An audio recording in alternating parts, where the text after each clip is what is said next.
नमस्ते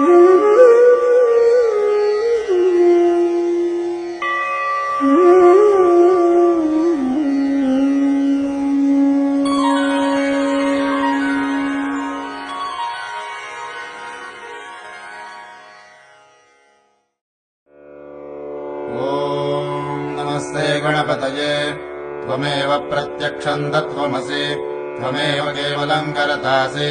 त्वमेव केवलम् धरतासि त्वमेव केवलम् हरतासि त्वमेव सर्वम् खलविदम् ब्रह्मासि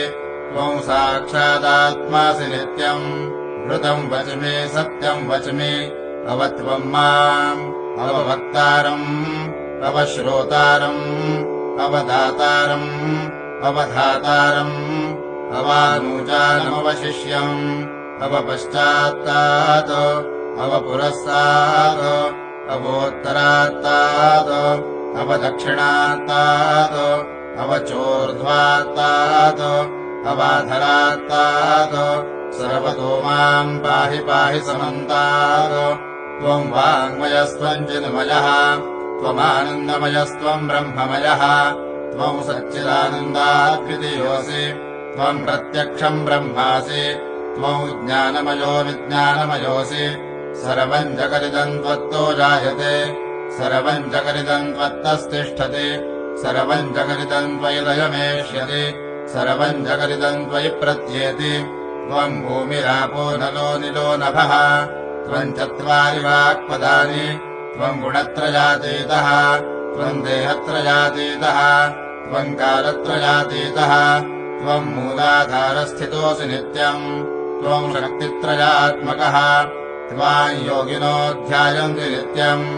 त्वम् ब्रह्मा त्वम् विष्णुस्त्वम् रुद्रस्त्वम् इन्द्रस्त्वम् अग्निस्त्वम् वायुस्त्वम् सूर्यस्त्वम् चन्द्रमास्त्वम् ब्रह्मपूर्भुवस्वरो गणादिम् पूर्वमुच्चार्य वर्णादिम् तदनन्तरम् अनुस्वारः परतरः परतेन्दुरसितम् तारेण रुद्धम् एतत्तव मनुस्वरूपम् गकारः पूर्वरूपम् अकारो मध्यमरूपम् अनुस्वारश्चान्त्यरूपम् बिन्दुरुत्तररूपम् नादः सन्धानम् संहिता सन्धिः सैषा गणेशविद्या गणकऋषिः निचृद्गायत्री छन्दः गणपतिर्देवता ॐ गङ्गणपतये नमः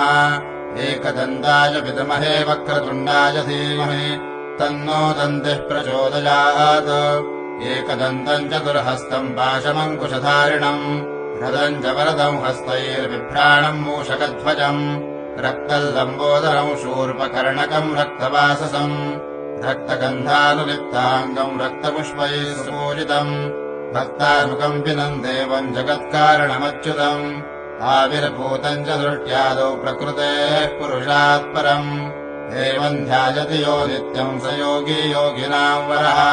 नमो व्रातपतये नमो गणपतये नमः प्रमथपतये नमस्ते अस्तु लम्बोदराय एकदन्ताय विघ्ननाशिने शिवसुताय वरदमूर्तये नमः एतरधरवशीर्षयोधीते स ब्रह्मभूयाय कल्पते स सर्वविघ्नैर्न बाध्यते स सर्वतः सुखमेधते स पञ्चमहापापात् प्रमुच्यते सायमधीयानो दिवसकृतम् पापम् नाशयति प्रातरधीयानो रात्रिकृतम् पापम् नाशयति सायम् प्रातः प्रयुञ्जानो अपापो भवति सर्वत्राधीयानोपविघ्नो भवति धर्मार्थकाममोक्षम् च विन्दति इदमथर्वशीर्षमशिष्याय नधेयम् यो यदि मोहात् दास्यति स पापीयान् भवति सहस्रावर्तनात् ययम् काममधीते तन्तमनेन साधयेत् अनेन गणपतिमभिषिञ्चति स वाग्मी भवति चतुर्थ्यामनश्नम् जपति स विद्यावान् भवति इत्यथर्वणवाक्यम् ब्रह्माद्याचरणम् विद्यात् न बिभेति कदाचनेति यो दूर्वाङ्कुरैर्यजति स वै श्रवणोपमो भवति यो लाजैर्यजति स यशोवान् भवति स मेधावान् भवति यो मोदकसहस्रेण यजति स वाञ्छितफलमवाप्नोति यः साध्यसमिद्भिर्यजति स सर्वल्लभते अष्टौ ब्राह्मणान् सम्यग्राहयित्वा सूर्यवर्चस्वी भवति सूर्यग्रहे महानुज्यान् प्रतिमासन्निधौ वा जप्त्वा सिद्धमन्त्रो भवति महाविघ्नात् प्रमुच्यते महादोषात् प्रमुच्यते महापापात् प्रमुच्यते सर्वविद्भवति सर्वविद्भवति य एवम् वेद इत्युपनिषत् ॐ भद्रम् कर्णेभिः शृणुयाम देवाः भद्रम् पश्येमाक्षभिर्यजत्राः स्थिरैरङ्गैः स्पृष्ट्वागसस्तनूभिः व्यसेम देवहितं यदायुः ॐ स्वस्ति न इन्द्रो वृद्धश्रवाः स्वस्ति नः पूषा विश्ववेदाः स्वस्ति नस्तार्क्ष्यो अरिष्टनेमिः स्वस्ति नो बृहस्पतिर्दधातु ॐ सहना भवतु सहनौ भुनक्तु सह वीर्यम् करवावहै तेजस्विनावधीतमस्तु मा विद्विषावहै